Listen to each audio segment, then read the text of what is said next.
Today we're sharing what it's like to live on the Pacific coast of Panama. We have a marine life invasion. We moved to a new house, rescue baby iguanas, find a hidden cave, and we might have got some fishermen catching some baby hammerhead sharks. Is that legal? I don't think so. Intro video.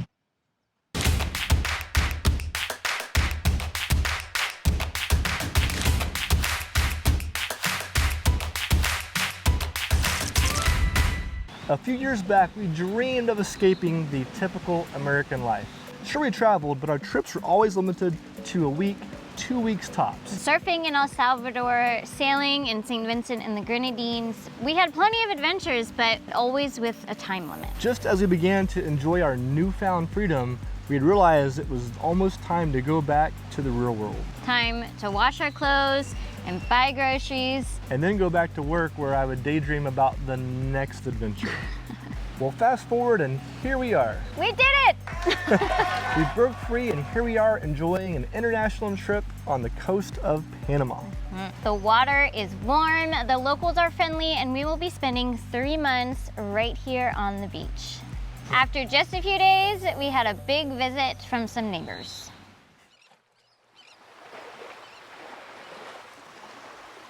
The Pacific Ocean is full of amazing marine life. One female crab is capable of producing 100,000 eggs. Before wet season begins, and when the timing is just right, she enters the moonlit sea. Here, she will release her eggs into the same waters she herself was born. Weeks later, the crabs return.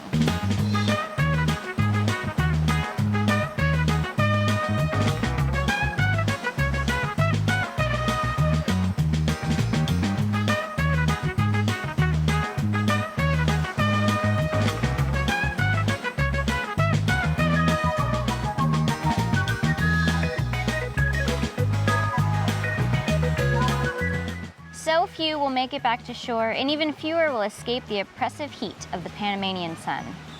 It's sad seeing how many crabs don't survive, but it's truly incredible watching nature and eons of animal instinct drive these animals along.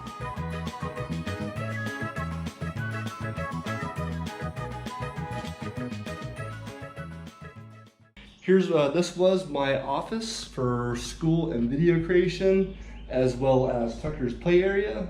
And you kind of see it's a nice room. It was good, but to make a long story short, we found a better option. The owner that we are renting from has another house that's a little bigger. It's a little bit more money, but it's gonna be a lot better. And we'll share why in just a minute, why we decided to make this choice and move to the bigger house and pay more money. We definitely had to think about it for a little bit because we hate spending money, but it's gonna be worth it, and we'll share why here in a minute. All right, we're gonna head over to the new house, which is about 30 feet away from the old house. And I see Marcelina and Jenny over here getting everything set up. Well, good afternoon, Marcelina. Good afternoon, Thank- Jesse. So Marcelina has been our guardian angel here. She's gone out of her way to help us get situated. And look at this view, there's the beach and a hammock.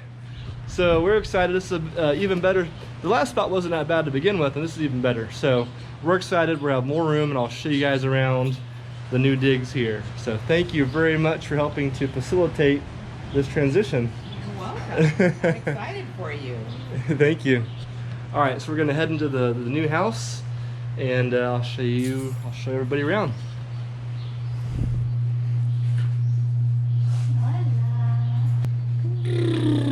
What you doing? I'm slowly moving all of our food from our old place into the new one. Trying to find a home for everything since we'll be here for, what, 2.5 months, 2 months or so? Yeah. Gotta make it home. This place has 2 bedrooms and this big living area right here, which was kind of the thing that's gonna help us out with Tucker a whole lot. This is the spare bedroom, and I'm gonna turn it, when we don't have guests, I'm going to turn this into my office so I can do schoolwork, and also our outside is calling videos, and just be able to really dig down and get stuff going. Okay, so here's the deal. We rented the first house just from photos we had seen on Craigslist, and we honestly don't have any regrets. It was a wonderful house. The problem though is Tucker, our little boy Tucker, he there's no boundaries, and so when he's out here, unless he's in his high chair eating, he is like the craziest kid ever. He just runs loose through here, which would be okay, but there's barbed wire fencing over here. There's all kinds of little hazards. We have to watch him much more intently here, and that's been the hard part. So that means that one of us is always having to take care of Tucker, and the other one can do, you know, preparing meals, or I have schoolwork, or maybe go for a surf. So we are spending a little more money, but we get a lot more in return. And I think also just having our sanity, there's a price on that too. So we're looking forward to having our sanity and a cool spot on the beach and a bigger house, and for Tucker to have his own play area and to be a happy kid.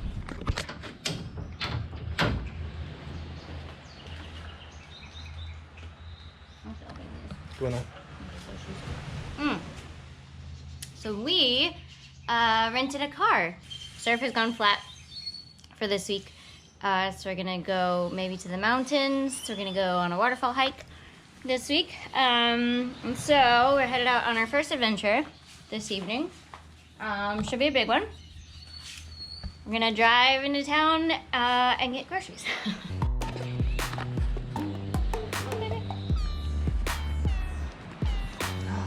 Oh, look at that, Tucker. Oh, Tucker has a seat. Nice and cozy. So it's kind of weird, the little things that we take for granted in our lives. We've been here for a few weeks, as Jenny said, and we've just been using taxis, and it's been fine. You know, we got a couple, actually 3 taxi guys we can call, and they'll come get us. But it's one more inconvenience, or one more. It's one more thing that requires planning and time. And it hasn't been a huge deal. Like I said, this is kind of a luxury, but it's a nice one. All right, well, it's hot and humid. Tucker's being a good sport. So this is a hybrid Toyota Camry. So I think I just pushed the brake in and the car's on. What? Watch this. It's on? Car's on. Well, air condition. It's not making any noise. Oh my gosh. Isn't that crazy? This is nicer than the vehicles we have back home. Well, there is a rip in my leather seat. We've been passengers in the car the whole time, and now the pressure's on that I make sure I get on the road, and also make sure when we get to the town where it's pretty busy at, that I don't know, don't hit somebody or. Thank you. Yeah, take a bite. Plantain chips. After having been here for a while without a vehicle, getting the rental car made us realize just how important having transportation is for us. As Jenny mentioned, we had a few taxis to call, but they weren't always reliable, and it was tricky if we had to visit more than one store. Unfortunately, oftentimes the norm here in Central America is children won't ride in a car seat in a taxi. They'll just ride in the back seat. Lugging a big car seat through multiple taxis and then through a grocery store just wasn't practical for us. And unfortunately, we found ourselves having to do that same thing, having Tucker in the back seat with us, and we really weren't comfortable with it. And although the rental car is another additional cost, we feel it's worth it just for the safety and the peace of mind, knowing that our son is safer on the road. In this region of the Pacific, tides can fluctuate by nearly 20 feet. The same rocks which we're surfing over during high tide become large monoliths amongst smaller rocks, reef, and sand at low tide. Every day, as a family, we'll wander down to the tide pools and explore, seeing just what kinds of marine life we'll find today. Monday morning after the Semana Santa holiday. The Look craziness. at this. We have the beach to ourselves, not a single other footprint in the sand.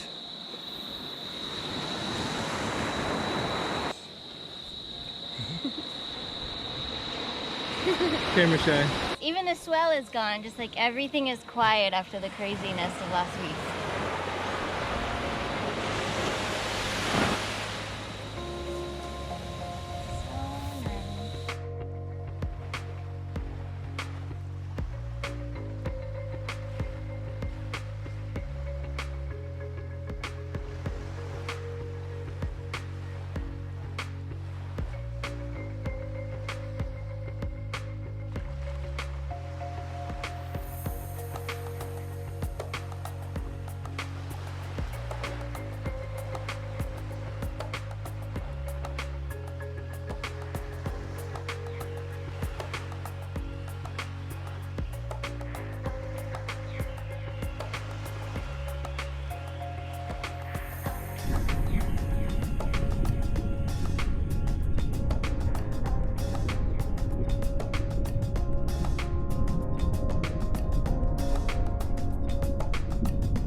We're walking home, and I think a bunch of baby iguanas just hatched because these poor little iguanas are just like easy pickings for all the birds on the beach. Yeah, we saw a hawk and a whole bunch of crows and other kinds of sparrows, I think. So Looking up there. I know nature's nature, but we figured we could save a couple little iguanas while we're here. These little guys. Jesse was saving one, and then a whole nother swarm of birds came chasing. Oh, look, look, look, there we go. Another one here. Hey, little guy, we're gonna save you. Okay? Just stay there.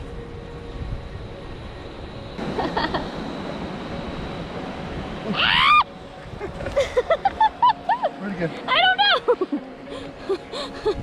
Oh, right here, right here, right here. Okay.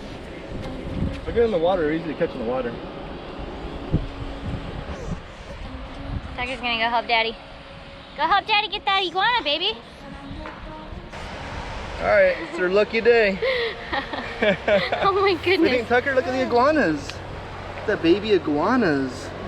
Oh, baby dinosaurs. I was just gonna say that they look like dinosaurs. They look like velociraptors. Look at that. Aren't they cute? Yeah, that's a baby iguana. Look at her skin. They're real pretty. Yeah. You guys But yeah. belong in the bushes. We're gonna take them up to the bushes where the birds can't get them, Yeah. and they'll have a chance to become big iguanas.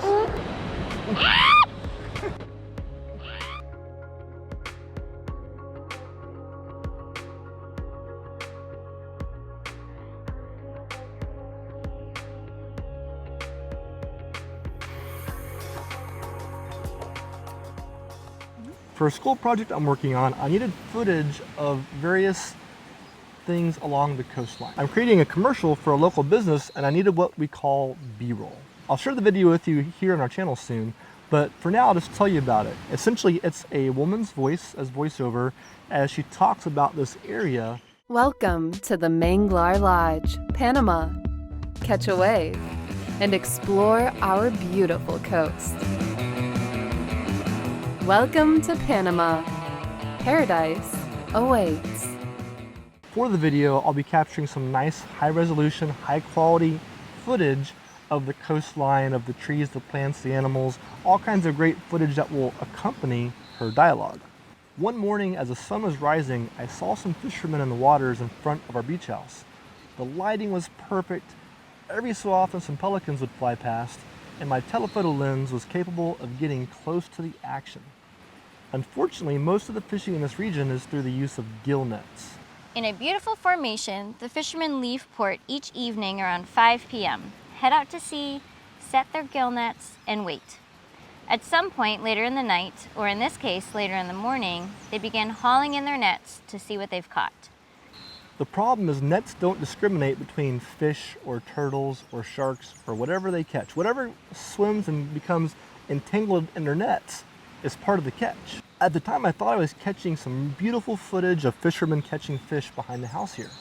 The viewfinder on my camera is very small, and so I could see the boat, the fishermen catching fish, but I couldn't see details on the camera at the time. It wasn't until later that I got back to my computer and began going through the footage that I saw what was actually going on. Many, if not all, of the fish on the butcher table on the boat were baby hammerhead sharks. In some of the scenes, I could see the clear silhouette of the baby hammerheads that were being thrown back into the sea. So while I understand the fishermen are doing this as a way to provide for their families, you know, there's gotta be a better way. These gill nets, they catch whatever gets into them. I'll do some research and I'll find out more about the fishing regulations and if there are any special regulations about sharks or net use.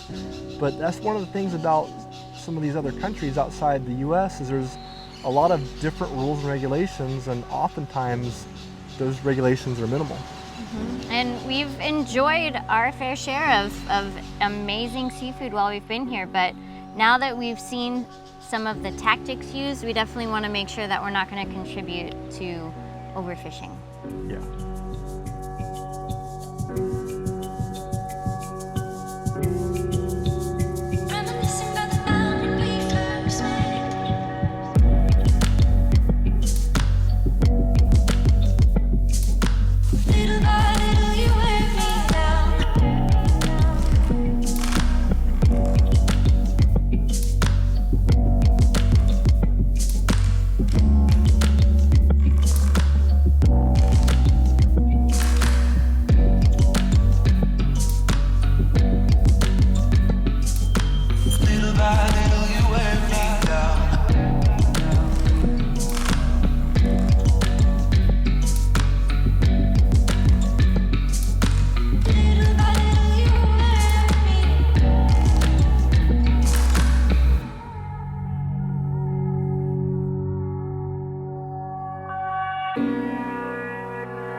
Well, on a happier note, Panama has been an amazing experience so far. Not once have we felt unsafe. The weather is wonderful, the locals are friendly. And there are adventures to be had just around every corner.